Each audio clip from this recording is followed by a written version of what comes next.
Primeiramente, agradecendo imensamente ao colega, professor da nossa unidade, por ter aceito o nosso convite para fazer essa conferência inaugural do ciclo de palestras do segundo semestre de 2016, do Programa de Aperfeiçoamento do Ensino da FEFELESH-USP. O professor Safatli é graduado em Filosofia aqui pela USP, graduado em Comunicação Social pela Escola Superior de Propaganda e Marketing, mestre em Filosofia também pela USP, doutor em Liée et Transformation de la Philosophie pela Universidade de Paris 8. Atualmente é professor livre-docente do Departamento de Filosofia da USP, foi professor visitante das Universidades de Paris 7, Paris 8, Toulouse, Louvain, Stellenbosch, na África do Sul, além de responsável pelo seminário no Colégio Internacional de Filosofia de Paris. Desenvolve pesquisas nas áreas de epistemologia, da psicanálise e da psicologia, desdobramentos da tradição dialética hegeliana na filosofia do século XX e filosofia da música.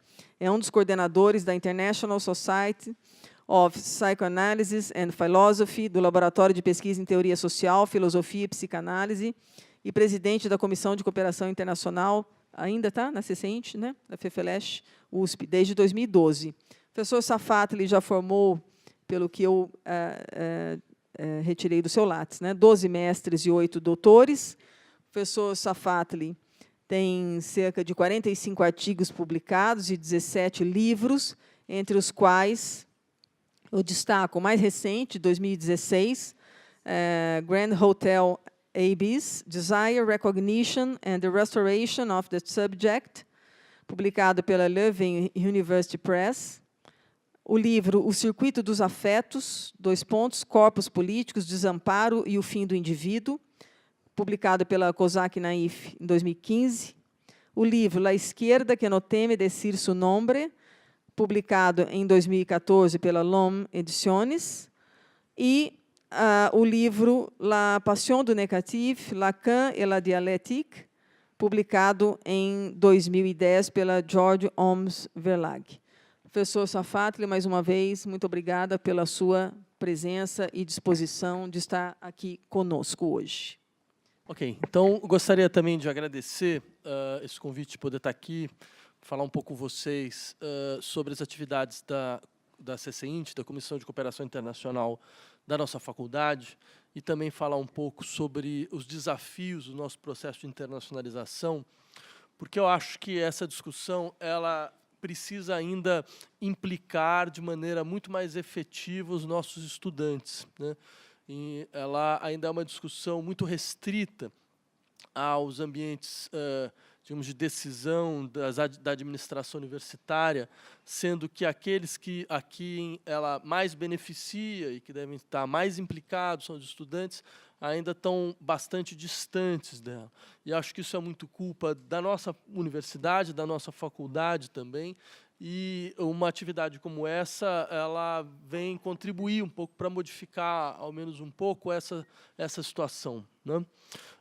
Eu queria, antes de mais nada, lembrar vocês, para que vocês comecem a medir um pouco o desafio envolvido nesse processo de internacionalização, seria sempre bom vocês lembrarem que, mesmo que alguns não saibam, o Brasil é a maior ilha do mundo, né? Ele é a maior ilha do mundo porque ele tem uma prática profundamente isolacionista, que se reflete de maneira muito evidente nas suas universidades, certo? Eu lembraria a vocês que mesmo as nossas relações com os nossos vizinhos, do ponto de vista acadêmico, certo? Ou seja, as nossas relações no interior da América Latina, relações com países para os quais o Brasil é uma referência importante, certo? Do ponto de vista mesmo, digamos, da geopolítica regional, mesmo as nossas relações são, eu não teria por que medir as palavras, são catastróficas do ponto de vista acadêmico, certo? E vocês vão ver os números, eu acho que os números são bastante expressivos nesse sentido, certo? Isso reflete, entre outras coisas, por exemplo, na maneira com que nós pesquisamos. Não é por outra razão que nossos trabalhos em estudos comparados são bastante limitados, certo? Quer dizer, uma partilha que seria natural, certo, de experiências, por exemplo, entre países latino-americanos que passam por processos e fenômenos sociais bastante simétricos sob vários aspectos, é mal estudada exatamente porque as universidades elas não têm relações profundas entre si, né, de circulação e de constituição de redes de pesquisa. Isso eu estou falando só do nosso espectro, digamos, mais imediato, esse espectro de vizinhança. Certo? Mas se nós pensarmos de uma maneira um pouco mais ampla, nós vamos ver, certo, que este problema se repete de maneira absolutamente forte e constante. Por que que ele se repete? Porque a nossa universidade seria desinteressante do ponto de vista, digamos assim, dos interesses mundiais? Vejam, nós estamos falando aqui da universidade mais importante da América Latina, sob todos os aspectos, em qualquer ranking internacional, né? Houve uma vez que um ranking, sabe, colocou a PUC do Chile na frente da Universidade de São Paulo durante alguns meses, né? Certo? E isso logo foi corrigido, né? Então, todos os rankings são claros nesse sentido. Nós somos a universidade mais relevante da América Latina. Eu queria mostrar alguns números que eu acho importante, né? Bem, vocês, esse é o nosso campus, né? Nós temos 7 campos, nós temos 94.845 estudantes e 6.000 professores, né? Vejam, só a título de comparação, é sempre bom lembrar o que significam 94.000 estudantes. Harvard tem, em todos os seus números de estudantes, algo em torno de 18.000 estudantes. Yale tem 12.000 estudantes. Cambridge e Oxford têm mais ou menos 20.000 estudantes. Certo? Só a nossa faculdade tem 12.000 estudantes. Isso dá uma dimensão, primeiro, dos problemas que a universidade precisa enfrentar, porque ela é uma universidade de massa, e segundo, o absurdo que é esperar que a Universidade de São Paulo ela possa responder a critérios, certo, que são próprios de universidades pequenas. Por exemplo, se vocês pegarem esses rankings internacionais, vocês vão perceber que uma das universidades que mais se destaca é uma que chama California Technology, né? California Tech tem 2.000 estudantes. Se nós pegássemos nossos 2.000 melhores estudantes e trabalhássemos à parte, com certeza nós estaríamos entre as 10 melhores universidades do mundo, certo? Quer dizer, nós temos outros desafios. Isso é muito importante sempre lembrar. Muitas vezes, pessoas que desconhecem a realidade da universidade brasileira acham que nós poderíamos, então, dividir essas grandes universidades para criar colleges de excelência.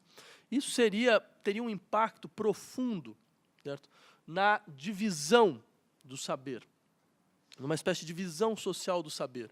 Ou seja, digamos, nós daríamos uma situação de excelência para 10.000 estudantes, os outros 80 cairiam brutalmente, certo, dentro de um sistema que seria um sistema cada vez menos construído a partir desse tripé fundamental da nossa universidade, que é o tripé de pesquisa,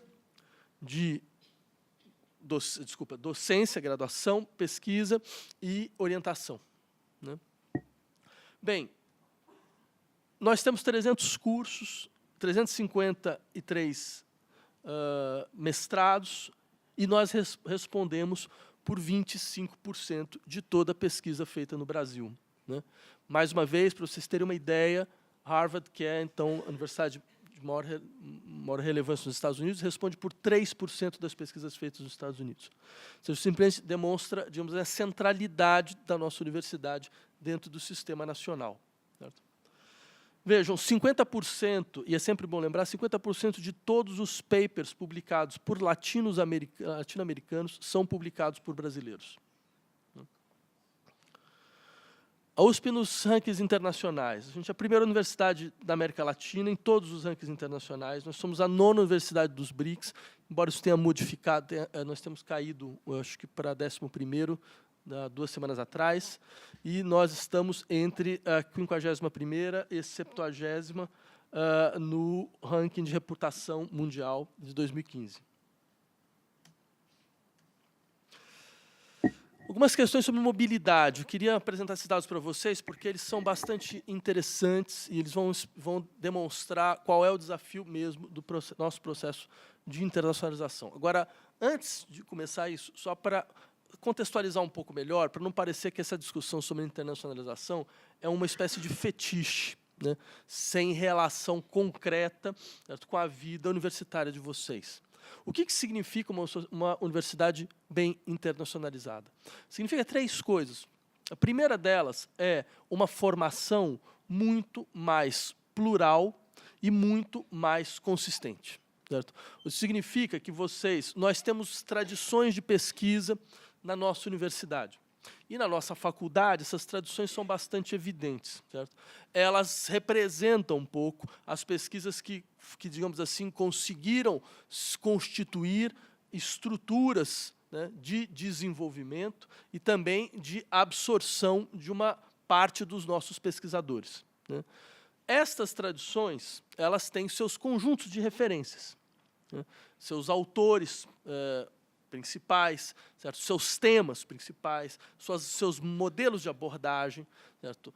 O problema é uma universidade que não tem relação forte de internacionalização tende a perpetuar as suas próprias referências, as suas próprias tradições. Tem um lado bom, é óbvio, porque isso vai constituindo uma base, digamos assim, de debate, mas tem um lado ruim também.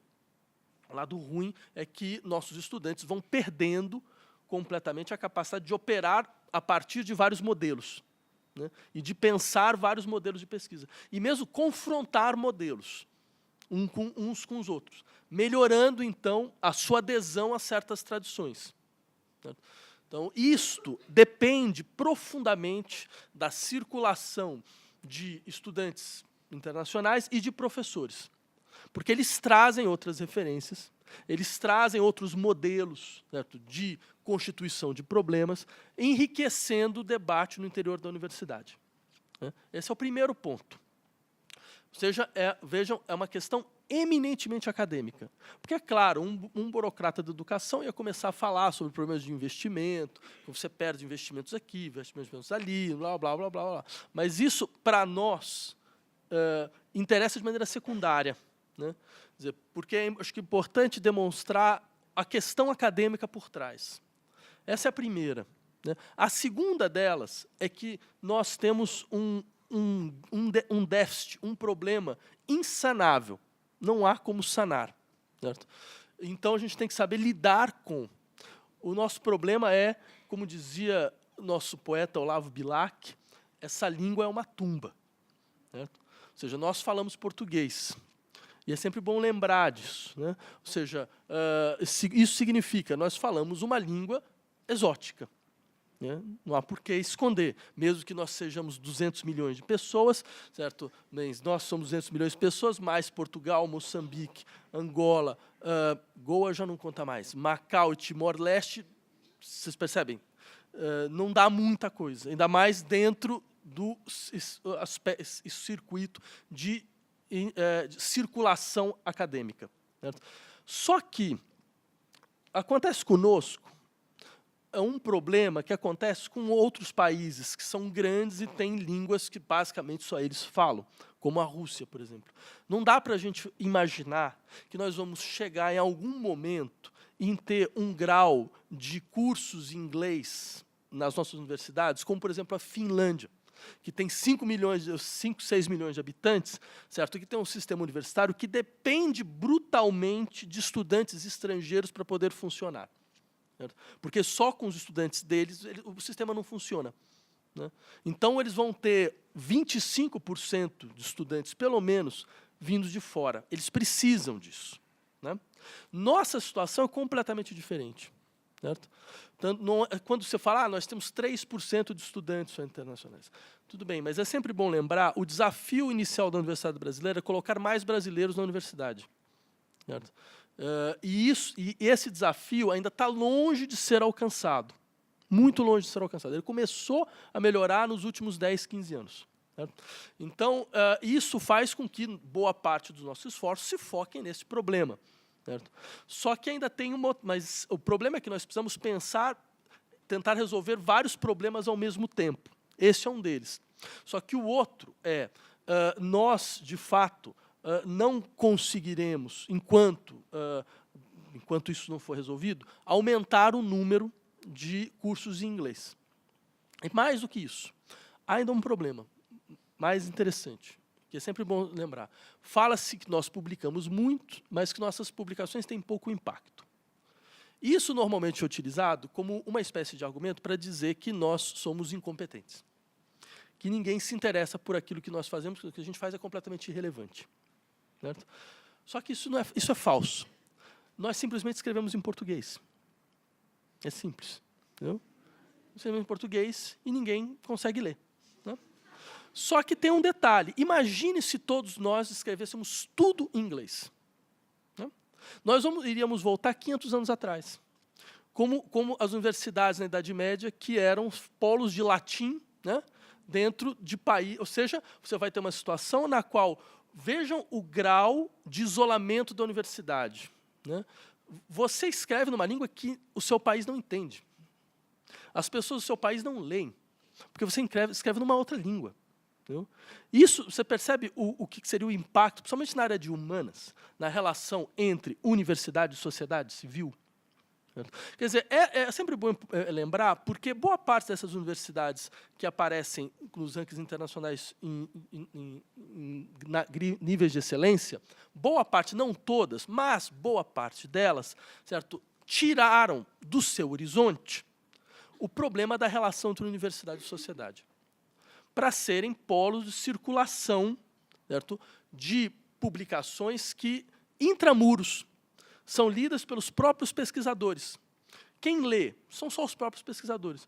Vejam qual é a tiragem de livros acadêmicos hoje em dia escritos em inglês. Dificilmente eles chegam a 1000 exemplares. Muito dificilmente. Já se contentou, de uma certa forma, em estabelecer uma espécie de sistema à parte. A Universidade Brasileira, e essa talvez seja isso é um mérito das universidades brasileiras, elas sempre tiveram uma forte incidência no interior da sociedade civil. Né? Para que vocês possam ter uma ideia, por exemplo, a nossa faculdade. Eu posso garantir, não há nenhuma faculdade na América Latina, no mundo, no sistema solar, ou na galáxia, nenhuma que possa dizer, nos últimos 20 anos, nós demos para a sociedade, ou seja, professores nossos se transformaram. Um presidente da República, um prefeito da cidade de São Paulo, 2 ministros da educação, um ministro da cultura, um secretário nacional de direitos humanos, ou seja, ministro dos direitos humanos, certo? Um porta-voz da presidência. Certo? Ou seja, isso simplesmente demonstra que a gente pode ser tudo, menos irrelevante. Irrelevante essa faculdade não é. Certo? A intervenção, a capacidade de intervenção que ela tem, certo, no interior da vida social brasileira é efetiva, é real, é concreta. E isso, inclusive, eu diria, é uma das razões pelas quais nós somos tão criticados. Né? Porque, de uma maneira ou de outra, é impossível pensar o Brasil sem pensar também a Faculdade de Filosofia, Ciências e Letras Humanas da Universidade de São Paulo. Boa parte dos esquemas de reflexão sobre esse país saíram desses prédios. Certo? É impossível pensar o Brasil sem pensar Sérgio Buarque de Holanda, Antônio Cândido, Roberto Schwartz, Milton Santos, certo? Florestan Fernandes, entre vários outros. Né? Então, vejam, o que aconteceria se nós todos publicássemos em inglês a partir de agora? Tudo isso desapareceria. Esse esforço, que é um esforço monumental, é um esforço de décadas, certo?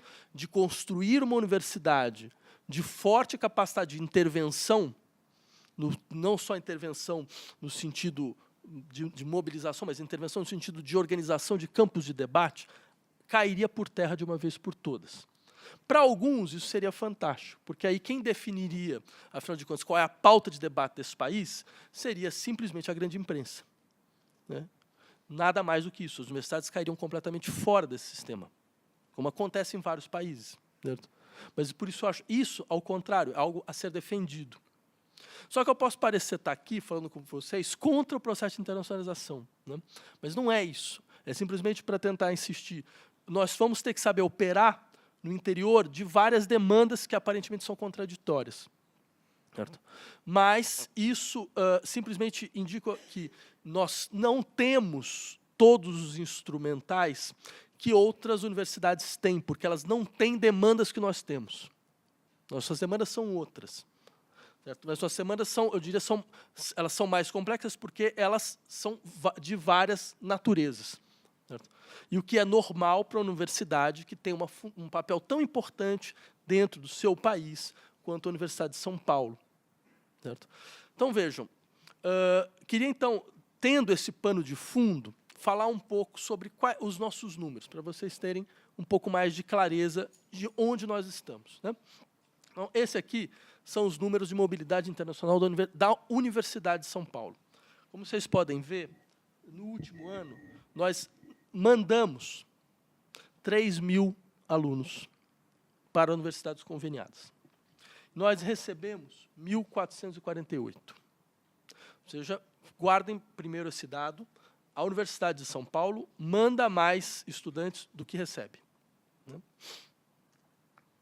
Essa evolução, vocês podem ver, é uma evolução mais ou menos contínua, quer dizer, há essas quedas devido ao número de bolsas que caiu, né, ao fim do Ciências Sem Fronteiras e todo esse tipo de coisa. Né? Mas, de qualquer maneira, o número se estabilizou, pelo menos se nós compararmos da onde nós saímos, né, vocês podem ver que houve um salto.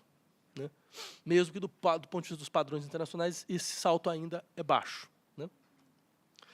Esse é o primeiro número bastante relevante sobre o que acontece com a nossa universidade. Vejam que interessante. Esses são os números latino-americanos. Nós recebemos 172 alunos colombianos. Quanto nós mandamos? 3. Nós recebemos 110 alunos mexicanos. Nós mandamos também 3. Isso demonstra duas coisas. Primeiro, o papel central do Brasil do ponto de vista dos países latino-americanos. Eles mandam estudantes para cá. Né? E segundo, a nossa incapacidade completa de compreender, afinal de contas, a relevância desse vínculo. Então, nós não mandamos ninguém, absolutamente ninguém. O que é triste, porque isso faz com que várias universidades no mundo tenham departamentos de estudos latino-americanos, que seria um lugar mais ou menos natural para as universidades brasileiras começarem a entrar e mostrar suas pesquisas, suas pautas. Então. Só que nesses departamentos de estudos latino-americanos, o último país que eles lembram que existe é o Brasil. Quer dizer, o que chega a ser uma coisa, eu diria, em larga medida, surreal. Em larga medida, surreal. Porque, bem, a gente poderia fazer aqui um jogo de imperialismo e falar, bem, a gente representa praticamente metade de todo o PIB da América Latina, fora o México. Né? Mas por que isso acontece? Porque nós não temos relações com outros países latino-americanos. Ou seja, veja que coisa interessante, isso impacta não só a relação com os países latino-americanos, mas impacta também nossas relações globais.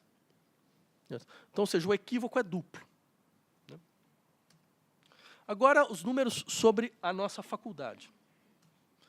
Vejam que interessante. Eu dividi por semestre. Né? Então, isso vai dar mais ou menos, quer dizer, a gente recebe mais ou menos 300 estudantes e a gente envia mais ou menos 137, foi mais ou menos 137 estudantes que nós enviamos no ano passado. Né? Ou seja, contrariamente à Universidade de São Paulo, nós recebemos mais estudantes do que nós enviamos. Há um esporte na Universidade de São Paulo, sabe, muito praticado, além do remo e do atletismo, que é falar mal da Faculdade de Filosofia. Né? É um esporte que vocês podem encontrar em todos os campi. Né? E é muito impressionante como ele se desenvolveu tão rapidamente. Né? Só que é um dado que muitas vezes se esquece. Em vários aspectos, em especial no processo de internacionalização, a Universidade de São Paulo depende mais da faculdade do que vice-versa. A faculdade dá mais para a Universidade de São Paulo do que ela recebe. Nós respondemos por 20% dos alunos que vêm para a nossa universidade. Nós mandamos 7%. 20% dos alunos que vêm para cá, vêm para a nossa faculdade. Então, isso significa que 13% desses alunos, ou seja, esse número, 13% dos alunos globais, certo? Eles na verdade, são... a universidade aproveita de que forma? Ou seja, por exemplo, eu posso dar um exemplo. Nós recebemos, ano passado, 8 estudantes da Universidade de Leeds, na Inglaterra. Né? Todos para cá. E quando eu me dei conta, a universidade estava mandando 8 estudantes de todas as outras faculdades, menos da nossa. Né? Todas as faculdades, ou seja, a gente estava bancando isso. Né? Porque ainda mais nas universidades anglo-saxãs, você tem um sistema que é um sistema, como são universidades pagas, você só consegue mandar um estudante se você recebe um estudante. Porque aí, assim, a diferença é paga, de uma certa forma. Né? Então, aí a gente fez uma negociação e, no final das contas, pelo menos 4 estudantes da nossa faculdade nós pudemos enviar. Né? Mas isso demonstra muito claramente, né, digamos, a situação da nossa faculdade. Ela é uma receptora natural de interesse de estudantes estrangeiros. Por causa dos cursos, a gente vai ver por quê. Bem, essa aqui é a evolução. Né? Vocês podem ver, no nosso caso de envio, nós temos uma montanha-russa, porque nós dependemos brutalmente do sistema de bolsas da universidade. É diferente de outras faculdades que tinham um sistema de ciências sem fronteiras, a gente não tem nada. Né? Por que nós somos receptores naturais de estudantes? Porque nós temos 2 cursos, os cursos de ciências sociais e os cursos de língua e literatura, que trazem naturalmente estudantes. Né? Língua e literatura, vocês podem imaginar por quê. Né? Quer dizer, todos aqueles interessados em literatura latino-americana, literatura brasileira, literatura de língua portuguesa, acabam... Uma boa parte deles vem para cá. Ciências sociais, pelos estudos comparados, e também por uma sociedade complexa como o Brasil. Isso também significa que os cursos de geografia, de história e, infelizmente, de filosofia poderiam trabalhar mais nesse sentido. Quer dizer, ainda tem um caminho interessante a ser percorrido. Né? Aqui são as divisões por ano. Né? Mas eu queria só voltar, por exemplo, ao problema latino-americano. Vocês percebem, né? O mesmo tipo de situação se repete entre nós. Né? A única situação idêntica é a Argentina, digamos assim, talvez porque o desinteresse é mútuo. Né? O que é uma pena, francamente é uma pena, mas acho que é o que realmente acontece. Né? Eu selecionei também 2 situações que eram situações um pouco mais aberrantes, que eram as situações do intercâmbio com os países anglo-saxões, Reino Unido e Estados Unidos. Né? Eu selecionei isso porque esse é um problema, digamos assim, pelo menos para a nossa faculdade, é um problema quase histórico. Né? Isso tem raízes que vão longe. Né? Quer dizer, isso tem relação com o fato de nós sermos uma faculdade fundada por uma missão francesa, né, que conservou os seus laços privilegiados, então, com o país de origem, de uma certa forma. Vocês sabem, a história da Universidade de São Paulo é uma história de missões, né? Quer dizer, cada faculdade foi fundada por uma missão. A princípio, nos anos 30, a ideia era que os franceses eles eram um sistema de excelência na área de humanidades, então eles foram convidados para vir aqui e ajudar na fundação da nossa faculdade. Os alemães tinham um sistema de excelência em engenharia, eles foram auxiliar a fundação do departamento de engenharia da nossa universidade, os italianos com a matemática e por aí vai. Né? Então, uma das consequências disso é que nossa relação com 2 países centrais dentro, assim, do debate acadêmico mundial é extremamente baixa, muito baixa. Né? Eu peguei aqui o número de estudantes que nós recebemos e que nós enviamos. Né? E, como vocês podem perceber, aqui fica mais claro, afinal de contas, de onde, quem é quem. Né? Então, nós temos aqui, por exemplo, vocês percebem como França, China, né? Alemanha, Japão e também Colômbia, né? São os países que mais enviam estudantes para nós. Né? E esses são os estudantes que nós enviamos. Para onde nós enviamos? Né? Quase, na verdade, 1/4 dos estudantes vai tudo para um país. Né? Se você pegar Portugal, Espanha, Alemanha e França, está praticamente metade de todos os estudantes.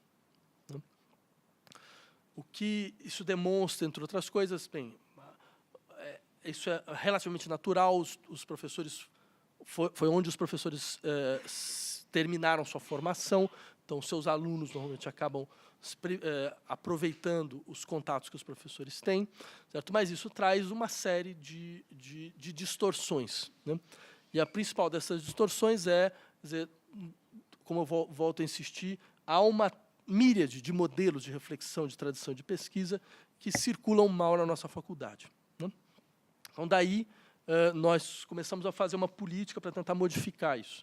Esses números eles ainda são antigos, são os acordos que nós tínhamos. Né? Então, por exemplo, os acordos com o Reino Unido pularam de 2 para 7. Né? Então, significa que, a partir desse semestre, vai ser mais fácil para vocês irem para o Reino Unido e nós recebemos estudantes do Reino Unido. Né? Nos Estados Unidos ainda falta esse trabalho. Eu espero que a gente consiga fazer antes de eu me afastar da CCINT, que é em março. Né? Isso aqui acho que todos nós lembramos, isso aqui também acho que não faz muita diferença. Alguns dos números da nossa universidade, mas eu já comentei. E 2 coisas que sempre importantes, sempre bom todos saberem, né? De fato, a questão da língua, como eu havia dito para vocês, é uma barreira, mas, por isso, nós criamos um curso intensivo de português para estudantes estrangeiros, que é um curso gratuito. Né? Então, eles podem vir aqui, por exemplo, eles têm, em julho e janeiro, 1 mês de curso, né? Todos os dias, 4 horas por dia. Né? E, com isso, quer dizer, ao menos eles saem com uma nova habilidade linguística. Né? E também, como a gente sabe que São Paulo não é exatamente o lugar mais convidativo do mundo e o mais fácil para que você consiga viver, a gente também criou esse sistema, e isso é bom que todos vocês saibam, porque a gente está à procura, digamos assim, de mais interessados. Né? Que é um sistema de aluguel de quartos, né, de estudantes. Se vocês moram num apartamento, de repente tem um quarto que está sobrando, vocês querem alugar para alguém, certo? Eu peço que vocês entrem em contato diretamente com a CCINT. Né? Nós temos todo um sistema, uma funcionária da CCINT vai no apartamento para ver se ele está adequado, né? E, com isso, vocês podem receber um estudante estrangeiro. Né? Que, para o estudante, para os nossos estudantes, isso é sempre uma boa experiência. Né? Bem, acho que era isso que eu queria apresentar para vocês. Eu imagino que, um pouco com esses dados, vocês podem ter uma visão um pouco mais clara de onde nós estamos dentro do nosso processo de internacionalização. Eu queria, mais uma vez, insistir que essa discussão não é uma discussão de burocratas da educação, como muitas vezes aparenta, certo? Não é uma discussão simplesmente ligada a um fetiche de rankings, você tem que aparecer no ranking X, Y, Z, certo? Em melhor posição. Ela é uma discussão que diz respeito, inicialmente, certo, à qualidade acadêmica do ensino e da pesquisa que é fornecida na nossa universidade. Nós temos como uma tarefa tirar o país dessa situação de ilha. Né? E um dos eixos fundamentais dessa desinsularização passa pelas universidades. Né? É a partir do momento que as universidades conseguem operar uma circulação livre de pesquisadores, de estudantes, é que o país começa, então, a privilegiar, ou seja, não só privilegiar, mas também a receber os benefícios de um processo mais concreto, de uma internacionalização que agora não é a internacionalização da globalização dos capitais, não é a globalização das empresas, mas é a circulação dos estudantes e dos pesquisadores, algo de outra natureza completamente diferente. Certo? E nós temos ainda muito que trilhar nesse campo, nossa universidade. Mas o que é mais paradoxal é que nós temos também muito a oferecer. Se nós fôssemos uma universidade que não tivesse essa relevância que nós temos, certo? Nós poderíamos dizer, bem, essa vai ser uma luta difícil, vai ser uma luta inglória, blá, blá, mas a gente precisa continuar. Só que no caso da nossa universidade, a situação é completamente diferente. Nós não sabemos aproveitar, no bom sentido, aquilo que nós realmente somos. Quer dizer, é muito mais dramática a situação. Entendeu? Quer dizer, volto a insistir, nós somos a universidade mais importante da América Latina e nós não agimos como tal. Nós somos a universidade que representa 25% de toda a pesquisa feita nesse país e nós não agimos como tal.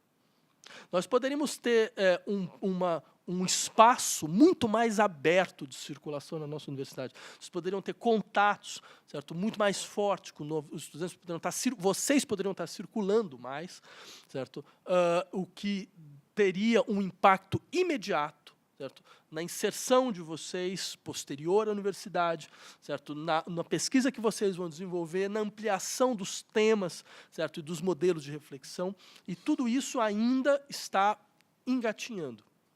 Então, eu diria, bem, a nossa universidade ela tem como seu destino, certo, se colocar à altura do que ela realmente é. E acho que, para isso, o auxílio de vocês é absolutamente decisivo. Era isso. Muito obrigado. Bom dia, professor Vladimir, e a todos.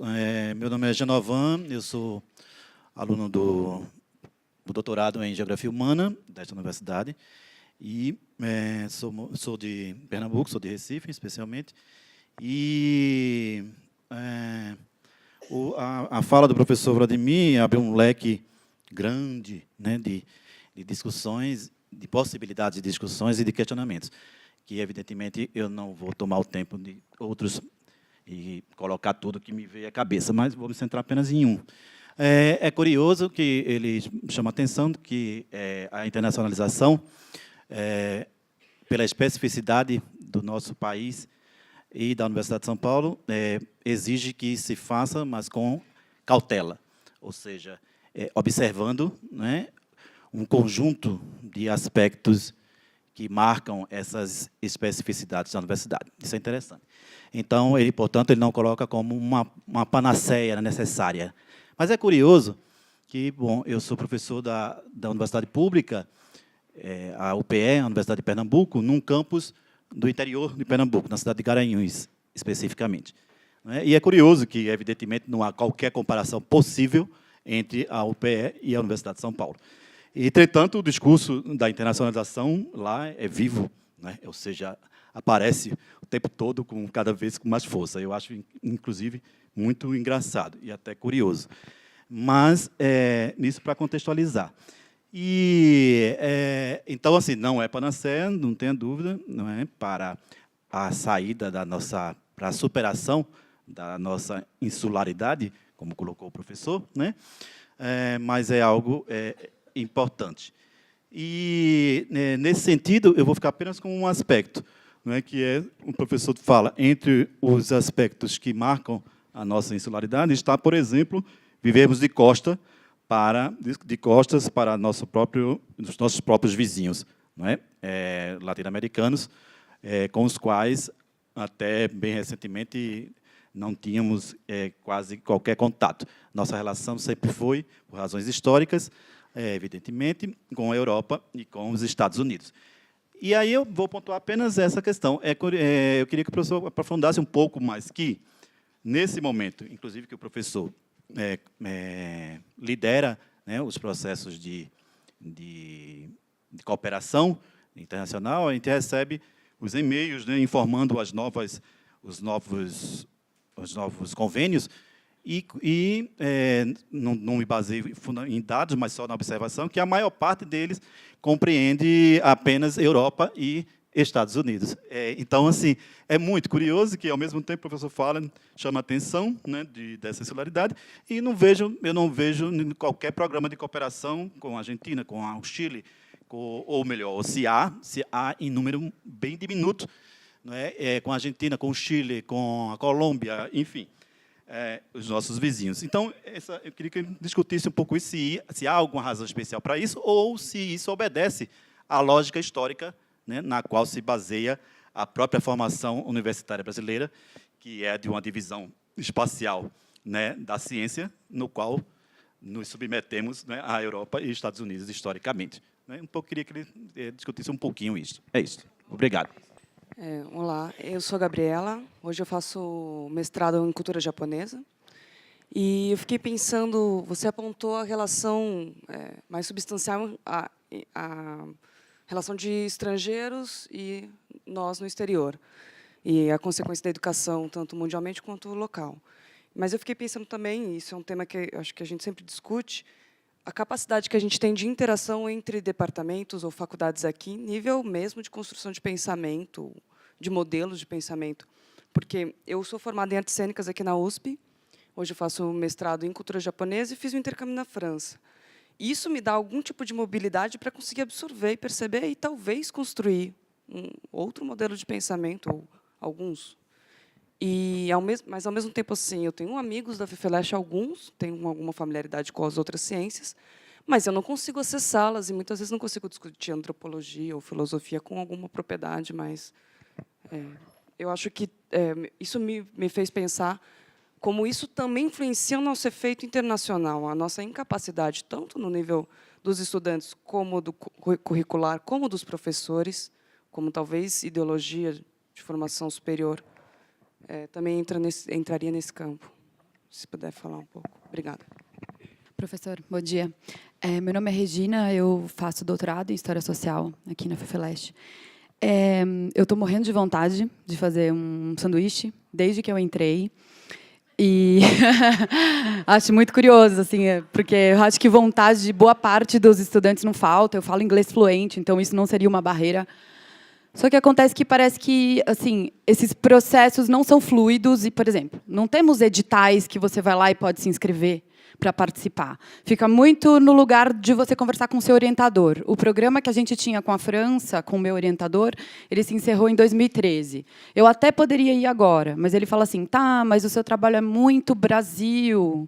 Mas ele dialoga, porque eu trabalho com história e cinema, então tem um diálogo com cinema europeu, inglês, italiano. Mas, então, assim, o que eu queria dizer é que super concordo, gostaria muito, mas eu acho que faltam para os próprios professores sair um pouco, talvez, desse lugar de achar que tem que ser uma pesquisa mais internacional para você poder ir, porque eu faço 1000 diálogos com a Europa, com o cinema europeu.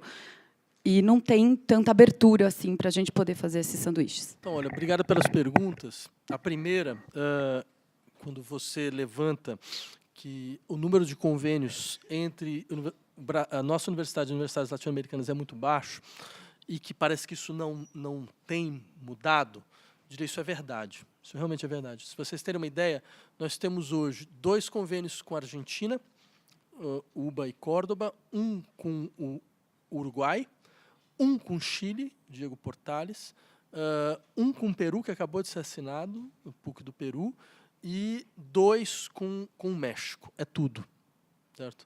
É tudo. Por que isso acontece? Porque os convênios normalmente são feitos a partir dos professores, né? Nunca houve, melhor, começou só agora, mas durante muito tempo não havia uma espécie de política mais proativa da própria administração da faculdade para ir atrás dos convênios, né? Então, a gente dependia dos professores conseguirem, através dos seus contatos pessoais, firmar acordos para que depois nós pudéssemos ampliar os acordos, né? Este modelo é ruim. Ruim por quê? Porque é graças ao heroísmo individual de certos professores, e a palavra é exatamente essa, porque eles fazem um esforço heróico e homérico para isso, né? Graças a isso, nós fomos conseguindo criar, diga-se de passagem, a gente tem 103 acordos, né? Mas tem essas distorções. Quer dizer, quando eu assumi, as distorções eram a Inglaterra, Estados Unidos e América Latina, né? Durante um tempo, a gente tentou ir fazendo alguns acordos a partir das demandas dos professores, e, num dado momento, a gente resolveu mudar a política. A política, a partir de agora, a universidade tem acordos com essas universidades, que a faculdade não tem. Ou seja, existe uma espécie de erro de categoria, e muito engraçado. Tudo se passa como se a faculdade fosse fora da universidade. Porque se a universidade tem um acordo e a faculdade não tem um acordo com a universidade, a faculdade precisa replicar o acordo. Então, como se o acordo não existisse. É muito interessante, assim, do ponto de vista metafísico, para mim, que é professor de filosofia, porque existem as coisas que existem as coisas que não existem, e tem as coisas que existem, no entanto, têm efeitos de inexistência. Então, os acordos da Universidade de São Paulo são mais ou menos assim, entendeu? Eles existem, mas, na verdade, eles têm um efeito de inexistência. Então, por isso, a gente precisa replicar os acordos. A gente começou a fazer isto, de fato. Quer dizer, por isso que eu falei, por exemplo, no caso da Inglaterra, que a gente fez, quer dizer, a gente teve que ir lá, mostrar a faculdade, falar para eles, explicar essa coisa meio kafkiana, que, olha, vocês assinaram um acordo com a universidade, vocês também têm que assinar com a faculdade, certo? Senão ele não existe, é melhor não perguntar por quê, tem coisas na vida que a gente não pergunta, certo? A racionalidade não. E isso deu resultados, então a gente conseguiu pular de 2 para 7. Então, eu espero, de fato, que até março a gente consiga pular também, quer dizer, desses acordos, para pelo menos ter acordos com países que nós não temos. Ou seja, vejam que absurdo, desculpa, a gente não tem acordo com a Colômbia. Não existe nenhum contato, nenhum acordo com a Venezuela. Então, ninguém pode chamar a gente de bolivariano, porque não tem nem acordo com a Venezuela. Entendeu? Então, por exemplo, Bolívia, Equador, Venezuela, Colômbia, nada disso tem. Certo? Então, eu volto a insistir, é óbvio que os nossos estudantes, eles falam, eu quero ir para universidades de excelência. Só que essas universidades, vejam que paradoxo. Nós tivemos que barrar estudantes indo para Portugal, porque isso dava quase 30% dos estudantes que a gente enviava. E não fazia o menor sentido, porque eles voltavam reclamando das universidades, em larga medida. E também, tudo bem, é um país importante por nossas relações, tal, mas era muito evidente que as pessoas estavam indo por causa da língua, porque não precisava falar outra língua. Essa era a verdadeira razão, em larga medida. Então, hoje, a gente seleciona, a gente permite aqueles que têm, de fato, um interesse de pesquisa que justifica. Né? Então, isso deixou, mais ou menos, dentro de uma situação mais ou menos natural, de entre 8% e 10% dos nossos estudantes. Né? Só que há várias universidades latino-americanas que são universidades que têm setores, ainda mais de humanidades, de alto nível de pesquisa, certo? E de alto nível, digamos assim, de produção. Né? A UNAM, no México, por exemplo. Né? Tem a área de humanidades que é extremamente forte, extremamente relevante e muito conectada com os Estados Unidos, por exemplo. Né? A Universidade de Buenos Aires e o Departamento de Literatura, as universidades do Chile, que estão cada vez melhores. Certo? Então, ou seja, nada impediria que os nossos estudantes fossem estimulados a passar pelo menos um semestre nessas universidades, que, por sinal, nós gastamos menos, porque elas estão aqui do lado, certo? Nós teríamos, de fato, um efeito extremamente importante, que é, entre outras coisas, os nossos estudantes eles vão poder, de uma certa forma, apresentar as pesquisas que são feitas aqui na universidade. Porque aí vem um dado absolutamente inacreditável, porque você vai ver, as pesquisas que são feitas no Brasil, elas são, em larga medida, desconhecidas também nos países latino-americanos, que acabam tendo relações entre si, né, e não têm relações com o Brasil. Então, eles enviam os estudantes para o Brasil por questões eminentemente geopolíticas e econômicas. É um país importante do ponto de vista econômico das relações, né, mas não por questões acadêmicas. Né. Ou seja, porque eles não conhecem o que é feito, porque até o nível de tradução é baixo, e eles não têm hábito de ler textos em português. Então, para eles é muito mais difícil, a não ser os argentinos, que é um caso à parte. Então, quer dizer, isso seria um elemento fundamental para que nós pudéssemos permitir a circulação das pesquisas no nosso país. Né? Então, simplesmente para a resposta final da tua pergunta seria, de fato, nós esperamos até março poder modificar esse quadro. Né? Agora, a outra pergunta sobre o problema do compartilhamento, da situação compartimentalizada das nossas pesquisas, mesmo entre departamentos. Né? Você tem toda a razão. Eu diria que, infelizmente, a universidade andou para trás nesse ponto. houve um momento, inclusive quando eu era estudante aqui, que você poderia ter uma dupla titulação sem maiores dificuldades. Ou seja, você poderia se formar, por exemplo, em História e Filosofia, uma dupla titulação no interior da faculdade. O que era um passo na direção correta, para estimular os estudantes, certo, a ter um tipo de formação plural que permitisse a eles, né, saber lidar melhor com o espectro de pesquisas na área de humanidades. Isso desapareceu, por alguma razão que eu juro para vocês que eu nunca consegui entender. Tem coisas que eu não entendo. Uma delas é essa. Entendeu? Por que isso foi anulado? Certo?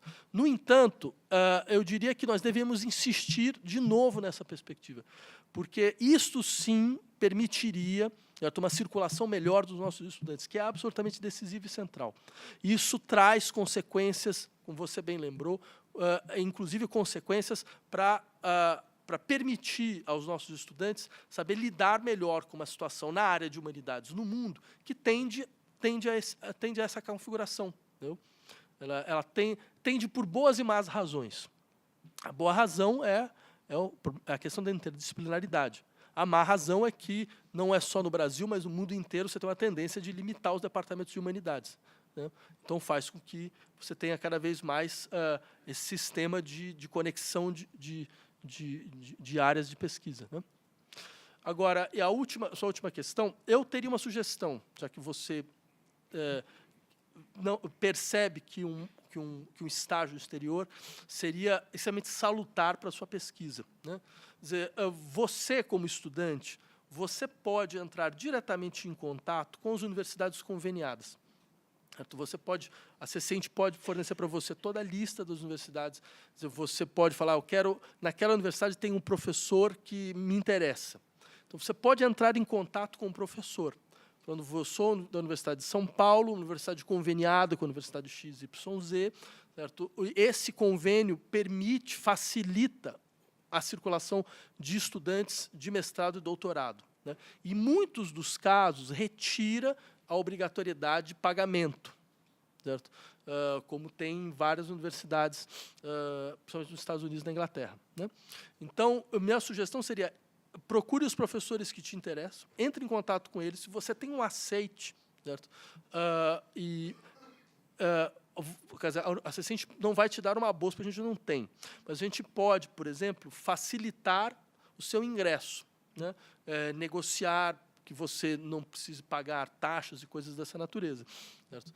Então, isso já é um auxílio importante. Aí, quer dizer, a bolsa de sanduíche você consegue nas agências de fomento. Né? Antes de passar para outros estudantes fazerem perguntas, eu só queria fazer um comentário aqui. Eu fiquei me lembrando agora de uma situação, eu acho que é bastante representativa do que você colocou aqui em relação a um insulamento, né? O nosso insulamento acadêmico, que, em parte, passa pela língua. Uma vez, retornando de Moçambique, sentou ao meu lado, no avião, um chileno. E eu comecei a conversar com ele, né? Nós começamos a conversar, e ele falou que não estava entendendo nada do que eu falava, se a gente podia conversar em inglês. E eu achei aquilo tão assim, surreal, né? Vou ter que conversar com um chileno em inglês. Mas, por incrível que pareça, nós, brasileiros, parecemos ter uma disponibilidade, às vezes, maior a conversar com um latino, com um argentino, com um colombiano, com um chileno, num portunhol ou coisa parecida, mas, muitas vezes, os nossos colegas latino-americanos têm uma enorme dificuldade de entender o português e preferem, né, conversar em inglês com alguém que também é latino. Aquilo, para mim, marcou muito, eu nunca me esqueci dessa experiência. Por gentileza. Bom dia, professor. Bom dia a todos. Meu nome é Paulo, eu sou aluno de mestrado do programa Interunidades e Integração da América Latina. E achei a sua fala muito interessante. E quando a gente pensa em internacionalização das universidades, eu penso especialmente no programa Ciências Sem Fronteiras, né, que foi o maior programa que a gente teve nos últimos anos. E uma das grandes críticas ao programa Ciências Sem Fronteiras, e que acredito que também pode se estender às universidades brasileiras, é que o grande foco, né, a grande maioria das bolsas ia para estudantes de graduação. Né? O investimento em mobilidade internacional para estudantes de pós-graduação, para docentes e funcionários das universidades, ele ainda é muito escasso. E aí eu queria perguntar a sua opinião dessa estratégia, como que a gente tenta equilibrar a mobilidade tanto para a graduação quanto para a pós-graduação. E, além disso, também, o Ciências Sem Fronteiras criou muita polêmica quando ele dividiu, né, setorizou as áreas que seriam estratégicas para o país e as áreas que não seriam estratégicas, priorizando principalmente as ciências naturais, né, e exatas, deixando as ciências humanas e sociais como um todo de lado, né? Então, como internacionalizar a universidade, dando a devida importância a todas as áreas de conhecimento, né? Sem fazer com que determinados campos do saber tenham privilégios a mais que outros. Bom dia, meu nome é Sandra, eu sou doutoranda no programa de estudos da tradução, e o senhor já comentou que o problema não tem uma solução, mas que a gente pode pensar em formas de lidar com ele. Eu gostaria talvez de aprofundar isso, a questão da internacionalização, como a professora acabou de comentar, que passa pela primeira barreira da linguagem. No meu caso, que é um programa de estudos da tradução, né, que pressupõe já um intercâmbio de idiomas, nossas publicações são em português, basicamente, principalmente teses mesmo, ou dissertações, sempre em português. E, recentemente, eu fui a um congresso na Itália, e isso já me impressiona já há bastante tempo, como era um congresso com alunos da graduação, professores, enfim, e tudo em inglês, mas, assim, entre eles, as conversas paralelas, perguntas, palestras, todos os TCCs dos alunos já são em inglês, as aulas são em inglês. Claro que teses, dissertações, até eu comentei isso com uma colega, ela falou assim, me passa a sua dissertação, porque o assunto era semelhante. Eu falei assim, olha, mas está em português. Ela, nossa, eu nem saberia escrever em italiano, né, no meu caso, até porque as nossas fontes são em inglês. Então, aqui a gente fica traduzindo tudo, e depois, quando você tem que fazer um artigo, você retraduz tudo de novo, né, quando, eventualmente, você faz em inglês. E eu mesmo fico com essa dúvida, faço para essa revista brasileira em português ou em inglês? Então, essa dúvida é constante. E não tem uma diretriz específica, né? É meio que cada um faz o que acha melhor ou com o que se sente mais à vontade. Eu até queria a sua opinião. Escrevemos em português ou escrevemos em inglês? Basicamente isso. Bom, eu sou Daniel, sou do programa de Semiótica e Linguística Geral da Letras, né? Eu gostaria de agradecer o professor pelo seminário, pela palestra, que eu achei muito interessante, que trouxe muitos elementos para a gente conhecer um pouco mais do que é o panorama da internacionalização na USP.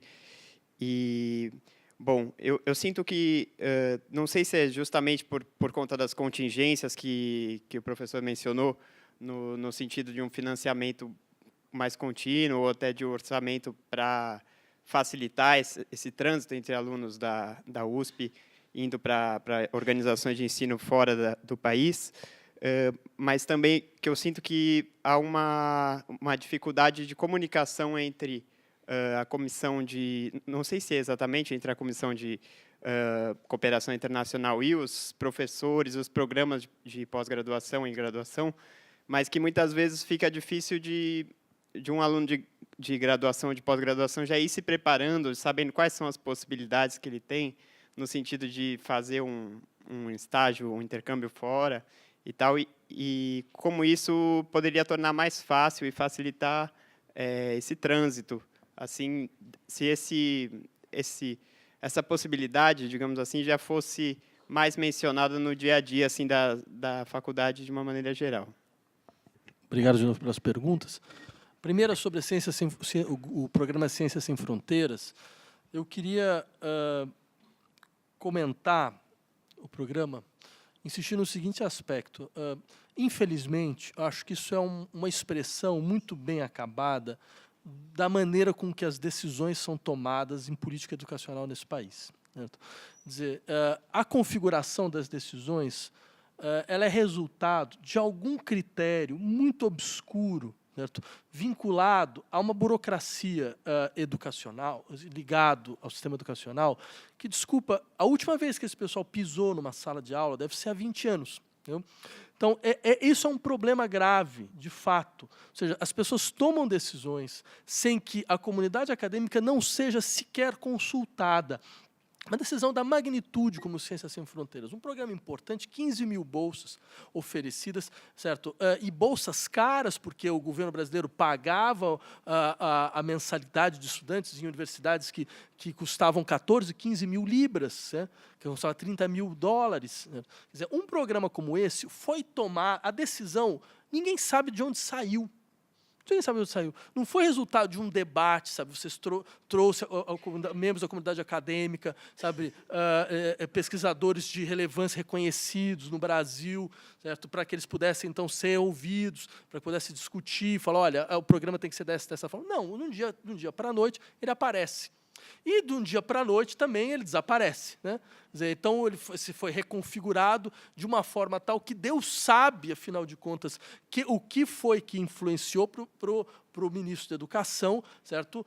Chegar à conclusão fantástica de que não é mais para dar bolsas para estudantes de graduação, vão dar bolsas para o ensino médio, certo? No Ciências Sem Fronteiras. Vocês percebem? É um absurdo atrás do outro.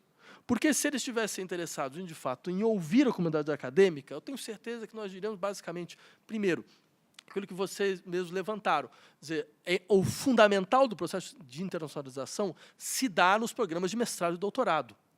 Porque lá você tem estudantes dirigidos, sabe, com um programa de pesquisa claro, porque eles estão envolvidos em pesquisa, e eles precisam cada vez mais, de maneira muito forte, certo, a possibilidade de circular, apresentar resultados parciais das suas pesquisas, ouvir pesquisas semelhantes de outros lugares do mundo, comparar seus modelos de pesquisa. Certo? Então, o programa devia ter sido fundamentado no nível de mestrado e doutorado, certo? Tendo como elemento secundário os estudantes de graduação. Os estudantes de graduação que, de fato, tivessem já, desde o início, mostrado suas aptidões linguísticas. Era o mínimo. Porque, de fato, não faz o menor sentido o governo brasileiro pagar 6 meses para o estudante ir lá e melhorar o seu nível de inglês. Certo? Quer dizer, mas por que eles fizeram isso? Eu tenho algumas hipóteses. Uma delas é porque a área de humanidades estava fora. Porque quem lida mais com línguas é a área de humanidades, por uma razão óbvia. Né? Só que alguém chegou à conclusão de que as prioridades do país não passam por exemplo, tentar entender qual é a origem da violência urbana. Isso não é prioridade para o país, né? Com certeza.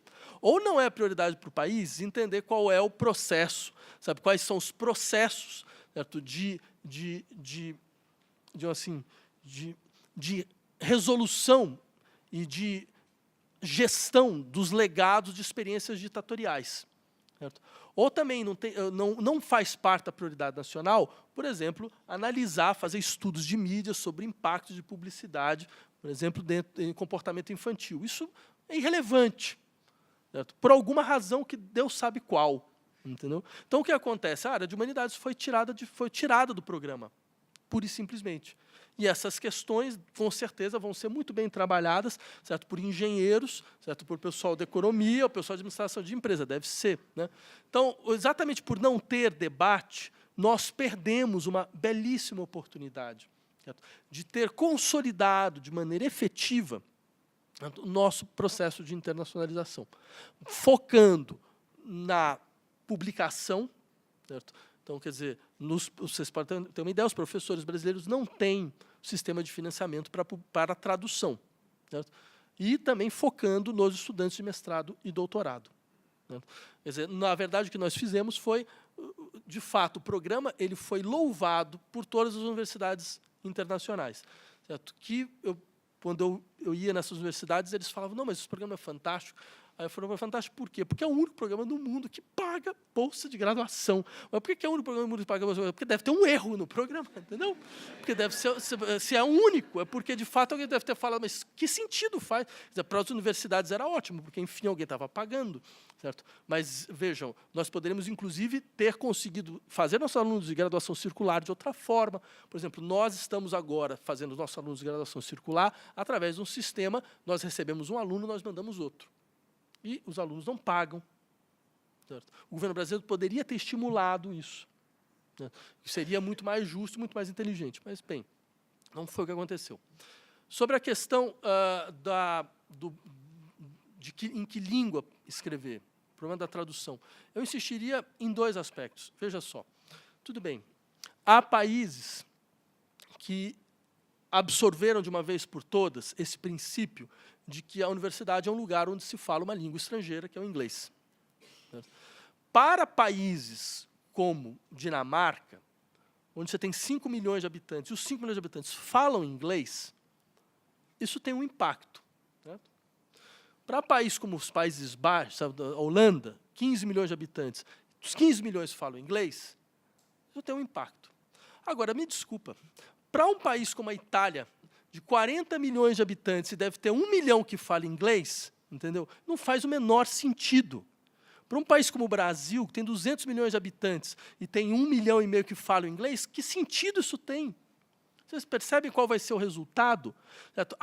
A produção intelectual feita nas universidades vai ser irrelevante para a sociedade. A sociedade não vai mais, porque ela não vai ter mais contato.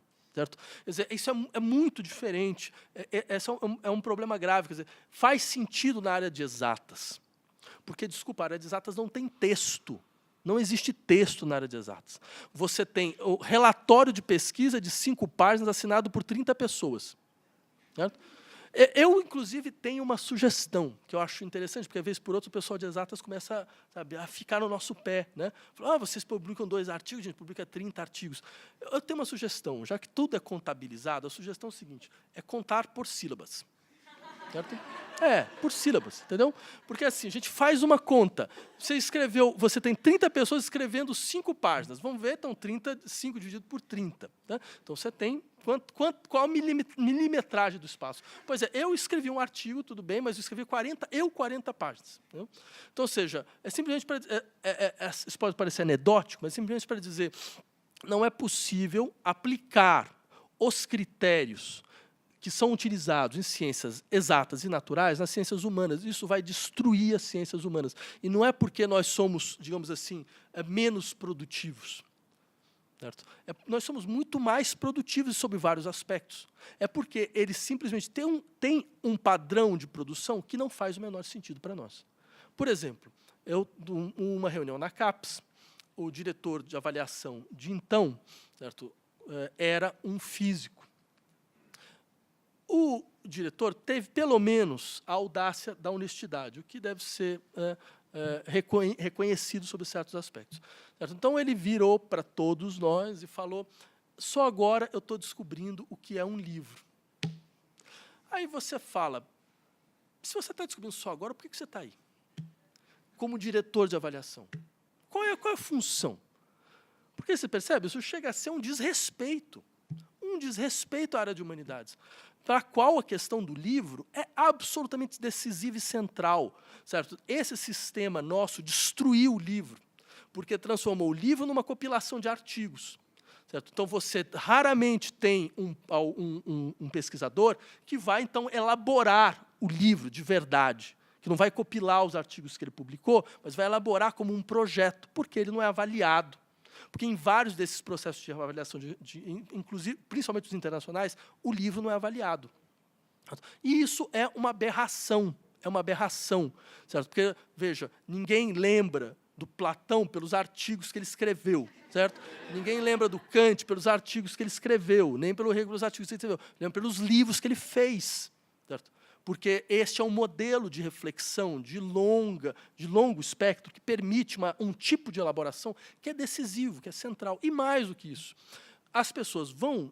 como é que a sociedade descobre a produção das nossas universidades? Entre outras coisas, elas vão na livraria. Elas vão na livraria comprar livros. Certo? Então, e nós temos, mais uma vez, volto a insistir, nós temos uma tradição no Brasil inteiro de intelectuais que saíram que faziam parte da universidade, que faziam trabalhos absolutamente relevantes e eram capazes de dialogar com a sociedade civil. Certo? Um país que teve intelectuais como Celso Furtado, como Darcy Ribeiro, certo? Como Raimundo Faoro, como José de Castro, devia se orgulhar, certo? Porque eram intelectuais que foram capazes de fazer um trabalho que dificilmente, hoje em dia, os nossos professores são capazes de fazer, de ser alto nível de pesquisa acadêmica e uma grande capacidade de elaboração, sabe, de conceitos e de textos que davam acesso a uma parcela interessada da população do seu país. Certo? Perder isto seria uma catástrofe. Uma catástrofe para o país, não só para a universidade, para o país. Certo? E eu diria que é este modelo que está sendo aplicado de avaliação nas universidades internacionais vai produzir esta catástrofe. Algumas tradições de universidades não têm a figura dos intelectuais públicos. Certo? Então, por isso, eles sentem menos. Sei lá, na Inglaterra não tem essa tradição. É raro foram aqueles que fizeram esse papel, como Bertrand Russell, por exemplo. Né? Os Estados Unidos têm essa tradição muito limitada. Certo? O Brasil tem essa tradição. E isso é uma virtude, isso não é um demérito. Né? Porque foi se inventando uma ideia abstrusa, certo? De que, afinal de contas, seria falta de rigor fazer com que os nossos professores tivessem também um interesse e uma capacidade de intervenção social. Então, você não deve intervir, você deve ir lá fazer o seu colóquio, escrever o teu artigo, sabe, acertar suas redes de pesquisa, quer dizer, como se as duas coisas fossem excludentes. Isso é uma distorção do processo, não só de constituição do espaço das universidades. Isso é uma distorção. E, graças a Deus, essa é uma das virtudes do atraso, às vezes. Às vezes você está atrasado, tem uma certa virtude, entendeu? Quer dizer, como o Brasil ficou atrasado nesse processo, ele conseguiu conservar o que outros destruíram. Certo? Só que o que vai acontecer, ao final, esses que destruíram, você vai criar uma sociedade que não olha mais para a universidade para poder pensar a si mesma. E, no final das contas, a sociedade vai olhar para a área de humanidades e vai olhar para que serve. Para quê? Por que a gente está gastando tanto dinheiro com isso? Certo? Eu nem sei quem são essas pessoas, nem sei o que elas fazem. Por exemplo, eu lembro um caso bastante ilustrativo. Há 10 anos atrás, teve uma grande greve na França, né, de universidades.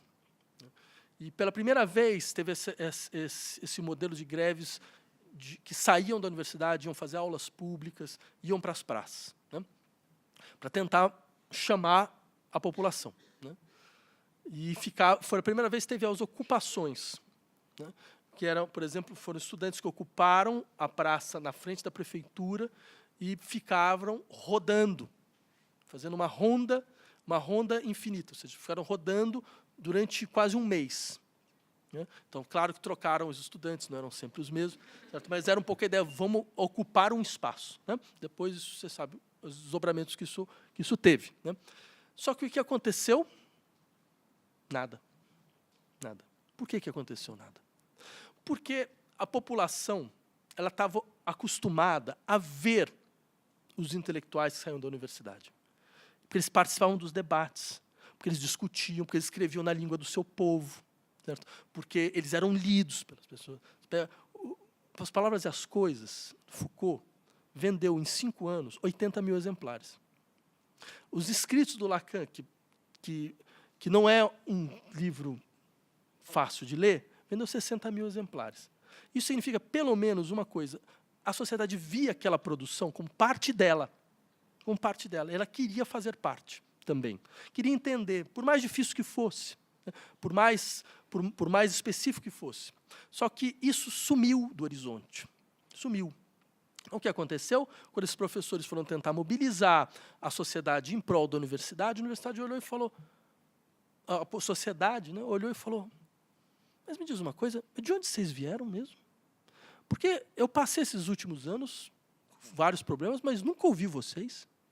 Agora vocês vêm aqui porque o seu espaço de trabalho está com um problema e vêm falar que isso é um problema nacional? Mas e onde vocês estavam antes? Então, o resultado, o processo de desmonte foi avassalador. Avassalador. Né? Então, vejam, este é o resultado ao final. Esse é o resultado. Nós, no Brasil, pelas virtudes do atraso, nós ainda estamos em um outro patamar disso.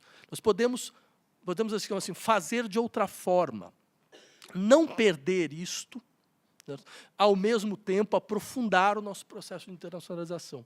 Então, de maneira muito concreta, por exemplo, que você permita na universidade que doutorados sejam escritos em inglês, certo? Ou em outra língua, isso não há problema algum, absolutamente problema algum.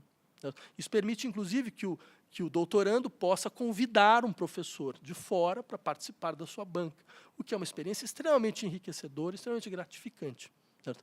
Agora, você fazer uma situação na qual, sabe, você joga toda a produção, mais uma vez, em uma língua que não é a língua do seu povo, que as pessoas não vão entender, elas não vão ler. Certo? Não há, no horizonte dos próximos 100 anos, uma possibilidade de que a população brasileira, os seus 200 milhões de pessoas, falem inglês. Não há, em absoluto. Certo? Por questões, inclusive, de escala e de esforço. Então, é muito mais sensato, muito mais correto lidar com as nossas especificidades. Que essas especificidades, elas são importantes, elas têm uma razão de ser, elas têm uma razão de existir. Então, ou seja, seria muito mais correto, por exemplo, que o governo federal, ao invés de ficar gastando dinheiro então, com bolsas que não faziam muito sentido, tivesse criado uma linha de financiamento para doutorandos, mestrandos e professores, para que eles pudessem traduzir seus artigos. Pudessem permitir a tradução dos seus artigos. Faria muito mais sentido. Faria muito mais sentido, né? Do que empurrar, por exemplo, todas as nossas revistas para serem todas revistas em inglês. Né? É claro que é importante que nós tenhamos esses espaços, mas vocês percebem mais uma vez o que vai acontecer ao final, quem vai ler? Só nós, mas ninguém. Isso não era assim. Não era. O que deu força à universidade brasileira foi que a população brasileira sabia, em larga medida, quem produzia na universidade brasileira, conhecia os debates, porque havia esse interesse. Entendeu? Então, aí eu vou à terceira questão, que é sobre a divulgação das ações da CCINT, entre outras coisas. De fato, eu reconheço, quer dizer, nossa divulgação, nossa comunicação está longe de ser ideal. Certo? Mas, pelo menos, tem um álibi. Nada nessa universidade tem uma comunicação ideal. Certo? Então, mas isso significa simplesmente o quê? Significa que nós precisamos de espaços onde a universidade possa se expor melhor. A universidade tem uma rádio, né? E quanto da rádio, por exemplo, é utilizada para que a universidade fale dela mesma, do que ela produz, do que ela faz, certo? Para que ela possa chegar melhor não só aos seus estudantes, mas, inclusive, à sociedade. Né? A universidade tem equipamentos, e eles são pouco utilizados. Por exemplo, a gente depois de uma longa batalha, nós conseguimos criar um site, que é um site onde todas as pesquisas dos professores estão lá, descritas em inglês. Então, qualquer pessoa do mundo vai poder agora acessar e saber, afinal de contas, o que os professores da nossa faculdade fazem. Para conseguir isso, foi 1 ano e meio. Né? 1 ano e meio não só para conseguir o financiamento, mas também para conseguir que os professores fizessem. Né? E a gente vai lançar agora nesse mês, no final do mês, em agosto, eu acredito que isso já vai estar pronto. Certo? Bem, agora, eu insisto, veja que coisa interessante. Nós estamos em 2016. Isso nunca foi feito. E seria o mais elementar. Porque aí os estudantes internacionais podem ir para o Brasil, por quê? Porque eles sabem, afinal de contas, tem um professor XYZ, certo, que faz tal pesquisa, isso me interessa. Né? Agora, isso é só um desdobramento de um fato que é mais amplo, que é as prioridades não são decididas por aqueles que estão realmente envolvidos nos processos. Certo? Não são decididas pela comunidade acadêmica, no sentido forte do termo, nem pelas representações discentes. Isso é um problema do modelo de gestão das universidades brasileiras. Certo? dizer, é um problema que você tem níveis de gestão, certo, que são completamente opacos a este processo de partilha de decisões. Quando a gente fala em democracia da universidade, fica parecendo que é muito, sabe, você permitir que simplesmente os funcionários, os estudantes possam participar. Não, é uma questão, eu diria, muito mais concreta também. Democracia significa as decisões que afetam os pesquisadores são tomadas pelos pesquisadores. As decisões que afetam os estudantes são tomadas levando em conta a perspectiva dos estudantes. Então, eles são ouvidos, mas nenhum desses processos você tem algum tipo de transparência nesse sentido, né? Então, o resultado é um pouco esse. Olá, professor. Obrigado aí pela oportunidade. Eu sou Fernando, sou doutorando aqui da literatura brasileira.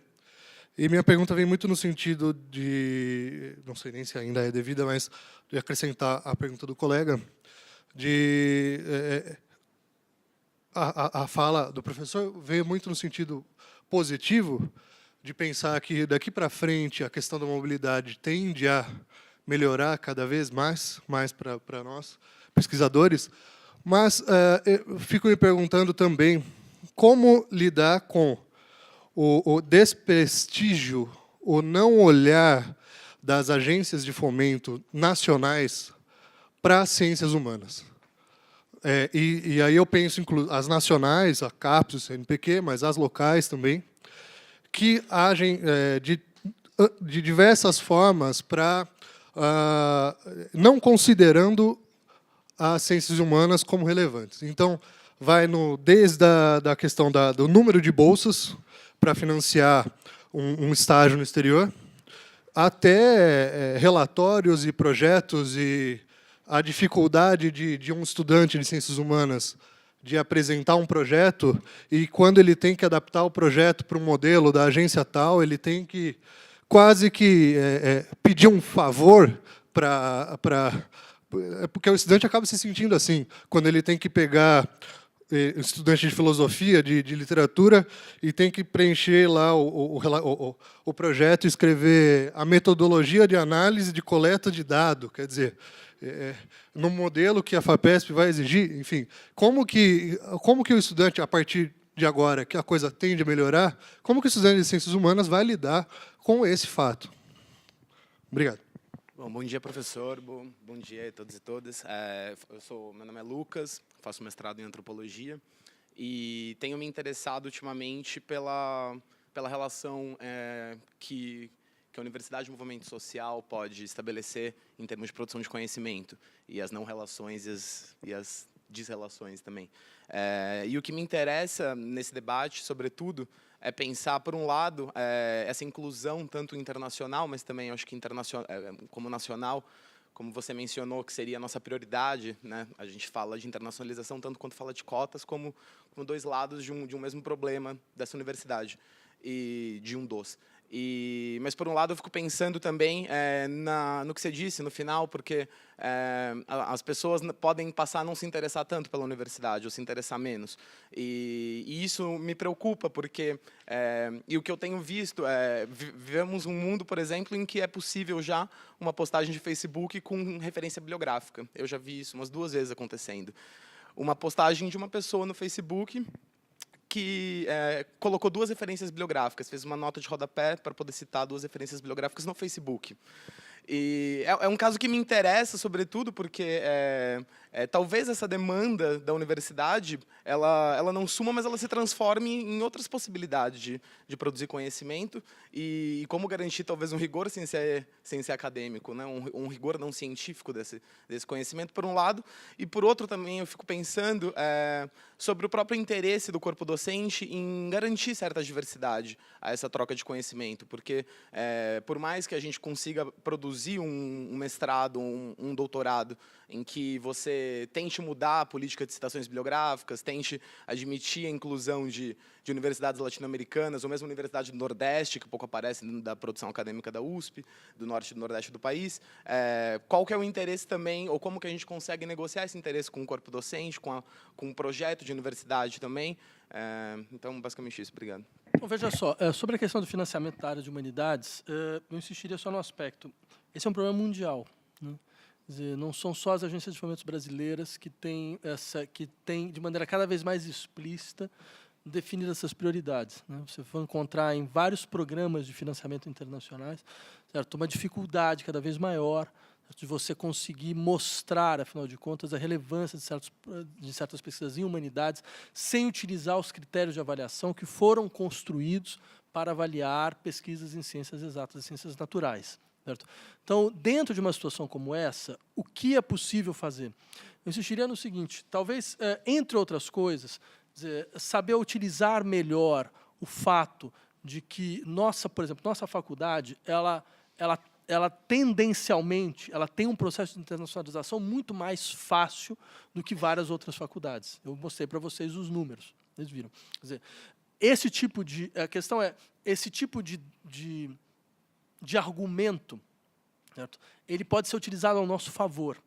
Certo? Quer dizer, o fato de que você está desenvolvendo uma pesquisa, e essa pesquisa está dentro de uma rede de pesquisas, certo? É uma pesquisa que fortalece, certo, intercâmbios importantes que a Universidade Brasileira não sabe como fazer, desesperadamente. Certo? Então, ela não quer admitir que o eixo fundamental da internacionalização das universidades brasileiras irá passar pelas ciências humanas. Ela faz de tudo para não ver o óbvio, certo? Que esse vai ser o processo mais fácil, né? Até porque, inclusive, é o mais barato, né? Até nesse ponto, porque você criar uma rede de pesquisas na área de antropologia, certo?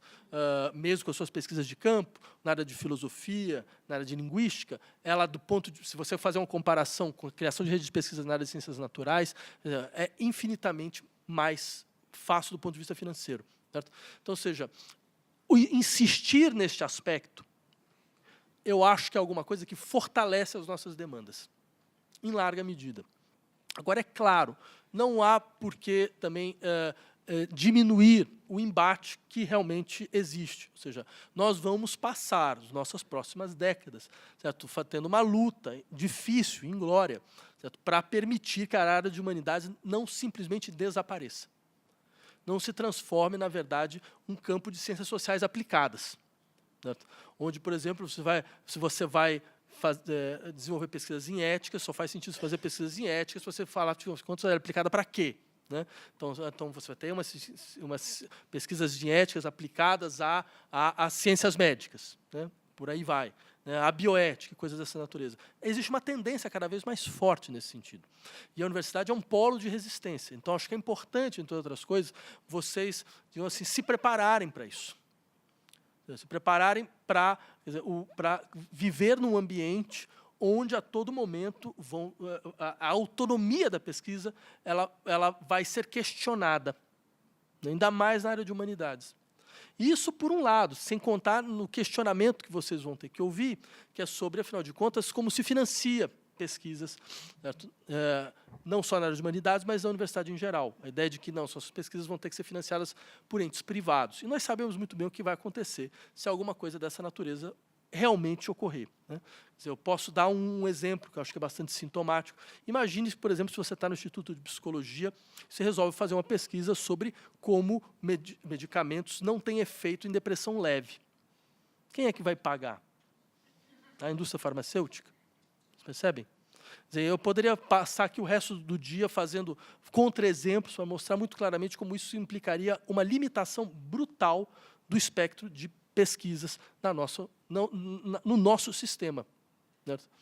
Eu lembraria, entre outras coisas, vocês podem encontrar isso muito facilmente, certo? Por exemplo, em 2012, os estudantes de Harvard fizeram uma petição pedindo para aprender em economia outros modelos econômicos que não fossem simplesmente os modelos hegemônicos neoliberais.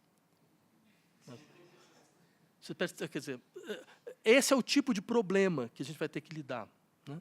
Então, mais uma vez, não há por que não saber utilizar aquilo que nós temos de mais força ao nosso favor. Né? Agora, sobre a sua pergunta, né, eu insistiria no seguinte aspecto. Existe, já na nossa situação, eu diria, alguma coisa que pode jogar ao nosso favor. Né? Quer dizer, como uma universidade que está distante um pouco, né, desse eixo Estados Unidos e Europa, certo? E esse é um dado muito interessante, porque nós poderíamos utilizar isso de maneira muito mais efetiva através de uma pluralização maior dos nossos modelos de pesquisa. Certo? Por que essa pluralização ela não se deu ainda? Né? Eu diria, antes de mais nada, primeiro, devido, de fato, à nossa internacionalização ser retardatária, certo? E nós podemos, mais uma vez, utilizar esse problema como um problema acadêmico, nós podemos pensá-lo como um problema acadêmico, quer dizer, fortalecer nossos contatos a partir da possibilidade, então, de maior circulação acadêmica. E, mais do que isso, vejam, nós tínhamos todas as condições, porque nós usamos isso, pelo menos até os anos 80, certo? De ter uma circulação mais efetiva de professores, de receber mais professores e mandar mais professores, principalmente receber. Né? Quer dizer, nós tínhamos cátedras até bem pouco tempo, nós temos algumas, né? Mas foram as últimas que restaram. Certo? Quer dizer, eu acho que é importante. Qual que é o problema que eu vejo? O problema maior é que a faculdade ela nunca discutiu de fato essas questões. E por nunca discutir de fato essas questões, ela nunca foi capaz de chegar à universidade e falar: nós temos um diagnóstico, o diagnóstico é esse, nós temos um prognóstico, nós queremos isto, isto e isso. Isso foi debatido no interior da nossa faculdade. Então, a gente quer aumentar o número de cátedras. Ou seja, a gente é dependente das decisões da universidade. Né? Então, sei lá, a universidade decide, por alguma razão, que vão ter agora 40 novas bolsas para a circulação de alunos de graduação. Então, a gente vai e aproveita as 40 bolsas. Mas ela decide. Não é mas, entre outras coisas, ela decide por quê? Porque também não tem um trabalho nosso de chegar e falar: nós precisamos disto. Precisamos disso. A gente precisa de uma linha de financiamento para a tradução de artigos de mestrandos e doutorandos, a gente precisa disso, disso e disso. Agora, por isso que eu aceitei, entre outras coisas, vir até aqui, porque foi umas poucas oportunidades que nós, a CECINT, teve de poder chegar aos estudantes, certo? E falar: olha, é muito importante que vocês assumam isso como uma bandeira, como uma questão, para que ela não vire uma questão meramente ligada a interesses de burocracia acadêmica. Certo? Quer dizer, que vocês percebam, afinal de contas, como isso vai interferir na qualidade e na configuração do ensino. Certo? Que essa é, sim, uma questão da mais alta importância, da mais alta relevância. Quer dizer, e assumir isto, e querer debater, certo? E obrigar, então, a estrutura da universidade a debater a partir, não só agora, do que nós precisamos fazer para entrar no ranking X, Y, Z, mas o que nós precisamos fazer para, de fato, ter uma internacionalização acadêmica. Certo? Isso nos colocaria em outra posição. Uma posição, eu diria, muito mais... Claro que a gente não vai conseguir tudo que a gente quer, mas muito mais proativa. Né? Eu acho que falta um pouco isso. Esse é um tópico, você percebe? Ele está ausente no debate estudantil, completamente ausente. Certo?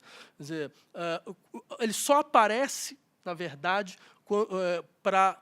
de uma certa maneira, para limitar a ação dos estudantes, né? Para falar: não, mas vocês não podem fazer greve, porque senão os estudantes estrangeiros eles vai ter uma situação absolutamente brutal, porque a gente vai eliminar todos os convênios e blá, blá, blá. Então, ou seja, parece como uma barreira, né? E nunca aparece como um fato. Não, peraí, a gente quer discutir nesse processo. A gente quer entender melhor, quer discutir, quer ver o que é possível fazer. Quer dizer, por que para onde vai, para onde ele deve ir, o que a gente deve constituir. Então, eu espero que, de fato, em algum momento, os próprios estudantes tomem essa bandeira para si. E quando eles tomarem essa bandeira para si, vai ser muito mais fácil para a gente impor um mínimo de racionalidade. Porque, diga-se passagem, ela não existe um mínimo de racionalidade no interior desse processo. Mais uma vez, então, agradecendo imensamente ao professor Vladimir Safatli pela gentileza de vir aqui compartilhar conosco as suas reflexões. Vou pedir ao professor, se possível, que disponibilize a sua apresentação, para que a gente deixe também essa apresentação online, até porque há também mais dados aí que você não pôde apresentar hoje, né? Então, a apresentação do professor, tanto gravada quanto na apresentação em PowerPoint, ficarão disponíveis para que vocês possam revê-la ou ver a apresentação completa depois no nosso site. Então, obrigado ao professor.